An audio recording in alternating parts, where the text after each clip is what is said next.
Welcome to Pet Pals. I'm Bethany Davidson, the humane educator here at Frederick County Animal Control, and handling all of our animals today is our volunteer coordinator, Sean Snyder. We want to make everyone aware of our new adoption promo going on for the month of December. All of our adoptable dogs, like Angel here, and our cats 1 year old and older will be going home for a $25 reduction in their adoption fee. So that's something to keep in mind when you're looking through and trying to figure out who's going to be your next furry family member. But Angel is our first guest today, and she is a relatively new addition to our adoption floor. Actually, she just went on there yesterday as of the date of this filming. She is a cattle dog mix, and she's about 9 months old. She was previously owned, and so her name is Angel. We won't change those names here unless they're offensive or detrimental to the adoption process. So that's the name that she knows and feels comfortable with. She's passed, obviously, all of our medical screenings. We try to make sure that we're getting all of the animals up to date on their vaccinations and preventatives, just as part of our standard protocol. One of the things you may notice if you know anything about dog body language is that Angel's a little nervous right now, and she's a little bit shy just in general. But she is a dog that warms up fairly quickly, especially with the introduction of some treats. She's very treat motivated. She does know some things like sit and has some of those basics now down, but because she is shy when she's walking on a leash, she often lags behind her handler and things like that. So, we don't have any age restrictions on Angel. But you want to keep that in mind. Are your kids going to be a little much? Are they too energetic for a dog that's shy initially? Right now, she's very friendly and excited when you approach her kennel, especially with the staff that she's more comfortable with. We have no issues with her with other dogs. She reacts favorably. No issues with food aggression. She enjoys petting. She's just a really great dog that needs a little bit of time to blossom and gain some confidence. Didn't she come in with some other dogs? She did. The property that she came in with, we initially had one dog that was a similar age and breed that's already being adopted, and then she has another sister that they came in with at the same time named Mocha. And Mocha is much shyer, which is why I chose not to bring her out here today, because she would be much more stressed. But they are very similar in temperament. And affection and things like that. It just takes Mocha a lot longer to warm up to new environments and new people. So if maybe you don't have any kids but you're looking for that breed, then maybe Mocha might be a better fit because she's not going to have to worry about that energy and things like that. If you're interested in meeting Angel or her sister Mocha, the first step is going to be to make an appointment at our booking website, and you can go to that by hitting up visitfcac.as.me in your web browser. Our next dog is Maxwell, and he is one of our senior residents at about 6 to 7 years old. He came to us as a stray, which is not uncommon for our hound mixes. If anybody has had a hound in the past or knows anything about the breed, they tend to follow their nose and they often wander off, and that is probably the case with Maxwell here. He arrived in mid-November, so he hasn't been here with us too long, and he's already becoming, a favorite around the shelter, just because he's, as you can see, incredibly affectionate. He's pretty quiet, he's easily manageable, and he's just a nice, fun, sweet guy. There are some things to take into consideration. With Maxwell. He does have some medical. Often dogs with floppy ears can have issues with ear infections, so he has received some medication for that because he does have an ear infection. He's being treated for that. Also, when checking out his teeth, we noticed that he's going to need a dental fairly soon. Those aren't uncommon things, especially when your animals start to age. But it is something that you want to take into consideration to make sure that you have the financial stability to be able to provide him with that procedure. And depending on how many teeth he may need pulled and things like that, it can be sometimes a fairly expensive procedure. So you want to make sure that you're aware of all of those things. I noticed that we're requiring Maxwell's next family to have a fenced yard. That's not typical for most dogs we adopt out. Why is that? It goes back to his nose, and we have definitely noticed that he follows his nose anywhere and everywhere without any thought going into where he's going. And the fence issue is really just to keep him safe. Some people want to let their dogs dogs out. We want to make sure that he's not going to be able to run into traffic following his nose, or get into an altercation with another animal. Because he's such a nice dog, we don't want somebody else to pick him up and be like, oh, I think this is going to be my dog now. Taking him out on a leash can often be another option. Here he's always on a leash.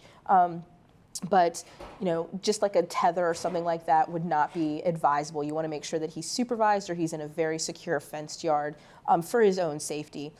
Sometimes with hound dogs, that means, even sticking, some people will put some chicken wire along the inside and further down into the ground so that they can't dig through, or put some type of decorative patio stone or something around the bottom of their fence to make it even harder for the dogs to dig through. And those are all things that can be options if you have a dog who's prone to wandering like many beagles are. If you have some beagle experience and the fact that Maxwell here likes to follow his nose doesn't deter you, you can sign up to make an appointment to visit him by going to visit fcac.as.me. Our first feline guest is becoming quite popular here in the shelter. From the moment he arrived, he's been stealing hearts and getting spoiled.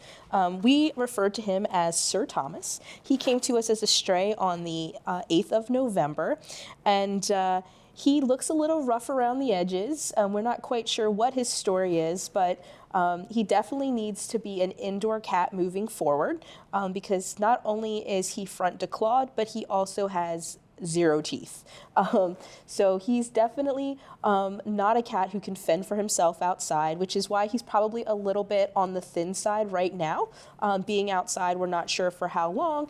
Without any claws and any teeth, it's going to make it very hard for him to kill his own prey and be able to eat. You'll also notice that he does have, his white areas are a little bit dirty from probably being outside. And then he has a little bit of sun bleaching as well on his black coat. And from my personal experience, taking in a stray cat, some of that might be from, they'll sleep in piles of leaves. So if the leaves are wet and stuff like that, that's definitely going to make him a little bit dirtier and things like that. We did give him a bath recently, so he is feeling a lot better. He is definitely a little bit cleaner. But some of those things just takes some time to fade away, and some of the sun bleaching may be permanent. Overall, he is a very affectionate guy. He's very confident. He's always right at the front of his cage. He wants to go explore. He's been lapping up all of the attention that he's been getting. The volunteers have been doting on him. Staff have been sneaking him extra snacks, to the point where the other day there was a sign that says, "Please don't feed me anymore." So he's definitely getting lots of love, but he's going to need a forever home. And as a cat that's about 9 to 10 years old, you want to be keeping in mind that, like Maxwell, he's going to have maybe some medical issues that you may need to be able to provide the finances for as well. But he's still playful. He's going to be a great companion for someone. He's just waiting for that right family to come along. Because he doesn't have any teeth, does that mean he has a special diet he needs or restrictions? So we are feeding him a canned food only diet, and pate is the preferred type of food. He had some food with some chunks in it the other day. It was a little bit harder for him to eat, obviously, because he can't chew it up, whereas the pate is a much softer texture. There's not any big chunks in it. He doesn't seem to have a preference over flavor or anything like that, but just the soft, wet pate food is just easier for him to chew and digest and take care of those things. So that's really it. There's not a specific kind or anything like that. If you think that Thomas is going to be the best addition for your family this holiday season, you can make an appointment to visit him by going to visit fcac.as.me. And obviously he is going to be discounted like all of our adoptable animals during the month of December. Our next guest is Sweet Potato, and Sweet Potato is definitely working her way into my heart. When people walk by the floor, they may notice that she is wearing a dreaded cone of shame, or more specifically, a donut, and that is to help Sweet Potato recover from her double ear infections. Some people are saying she looks so grumpy. Her ears are just pinned down because they're a little bit painful. She came in with these ear infections, and we're working to try to resolve those issues for her. And she keeps scratching at them because they're itchy, which is why typically she's been wearing a blue cone to keep her from doing so. But she is another one of our older cats at 7 to 8 years old, based on overall body condition, teeth, and things like that, since she came in as a stray. But she is just as sweet as her name indicates. She loves affection. She's been soaking up all of the pets that Sean has to give her. She's indicating where she wants to pet. She's been purring. She's been making biscuits. She's just been hanging out on the lap. So if you're looking for a lap cat, she's definitely seems to have some of that potential. And a lot of people want that. They want the cat that's going to sit on the couch with them at night while they're watching TV, just hanging out and having a good time. She came in as a stray, but she did come in with several other animals, several other cats, so she should hopefully do pretty well in a multi-cat household. This is the behavior that's requiring her to wear that cone there, that scratching in her ears. So hopefully she'll be a good fit for most any household. She was a little bit shy when she first came in, doing a little bit of hiding and things like that. So we do recommend her for kids ages 6 and up, just so that they can be a little more conscientious of loud noises and things that may be scary and things like that for her. We recently changed your diet. Why was that? So our on-staff vet is thinking that the reason that her ear infections haven't resolved since she's been with us is maybe because it's as a result of a food allergy. So we are going to try her on a different diet to hopefully see if that can resolve that problem for her. And then if that is the issue, she would just need to be on that special diet lifelong. If you're interested in visiting with Sweet Potato, you can do so by making an appointment at visitfcac.as.me. If you're interested in learning about her medical condition before you're delving in for more information, you can always give us a call at 301-600-1546. Our next guest is one of the many kittens we still have on the adoption floor. If you're looking to add a kitten to your family this holiday season, we have plenty to choose from. And this is Zoe. She's about 3 months old, and Zoe is a high energy kitten. If you want a high energy cat that's gonna run all over your house and get into trouble and just liven things up a little bit, then Zoe might be your girl. If you're looking for a kitten that's a little bit more relaxed, she may not be the right vibe for you. She can definitely be a little bit of a handful. She came from our foster program as a single kitten. And so when kittens are alone, they have what we commonly refer to as single kitten syndrome, which means that they can be a little bit more needy. They want your attention and things like that more frequently. They can also have issues with a little bit of bite inhibition because their litter mates, when they're playing and they're playing too rough, they let them know, hey, this is not okay, I don't like this. Or their mom lets them know, hey, this is not okay, I don't like this. So kittens that are alone tend to play a little bit rough and things like that. And she definitely has an independent streak where she wants to do what she wants to do. But she does get along really well with other cats. She also gets along well with dogs. She lived with dogs in her foster home. And while she may not be the right fit for really young kids, toddlers, she did live with children in her foster family, and she got along really, really well with them. She just is going to be a cat that's going to require, a fair amount of attention. We're asking that Zoe has a cat friend. So what does that mean? So for some of the reasons that we already discussed, learning bite inhibition and how to be a cat, right? How to know that that's too much, that's too hard, that's not the right way to play, but also just to give her a friend to play with so that she's not requiring you to spend as much time, during the day when you're working and things like that, keeping her occupied. Because I always say that kittens are like toddlers, and when it gets really kind of quiet in the house, you're like, what are they doing? What are they doing? They're getting into trouble. You don't want Zoe to be bored and going and looking for things to amuse herself by, getting into things in the house that maybe you don't want her to do. And having a cat friend is definitely going to keep her occupied and help teach her some of those nice cat manners. So when we're saying that she needs to have a cat friend, it doesn't necessarily mean that you need to adopt one with Zoe. You could have an existing cat in your household, or if you're looking to adopt two, then maybe Zoe would be a good fit with another one of the cats on our adoption floor. So it's not that you have to adopt two, you just have to have at least one existing cat in your household.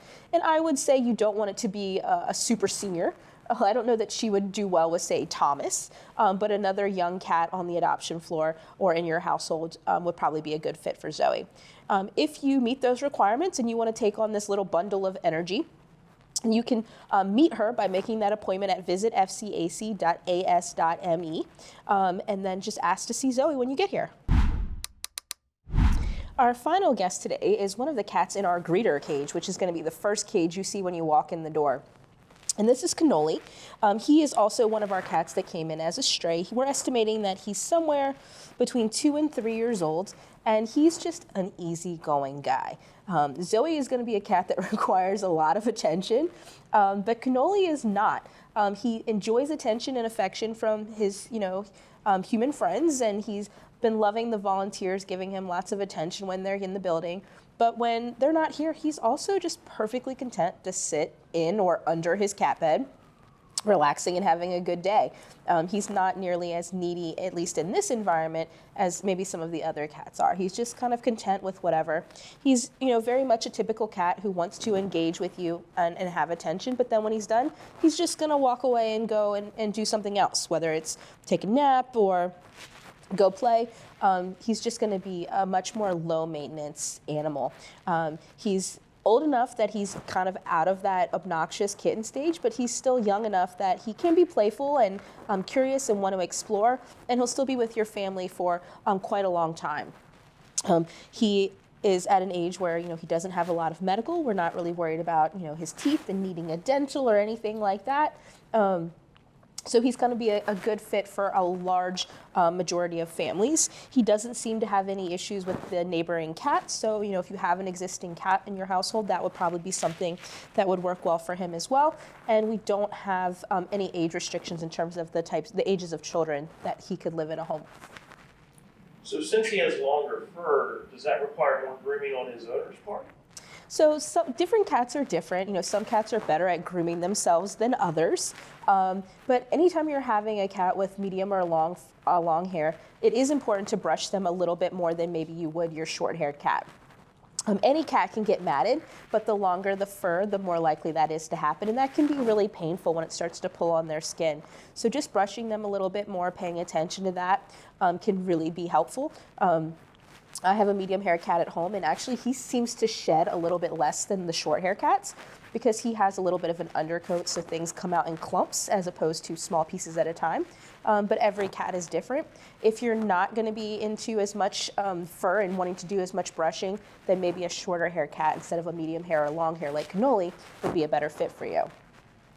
If you are interested in meeting with Cannoli or any of our adoptable animals, you can do so by going to visitfcac.as.me. We hope you enjoyed meeting some of these adoptable pets, and you'll tune in again next week.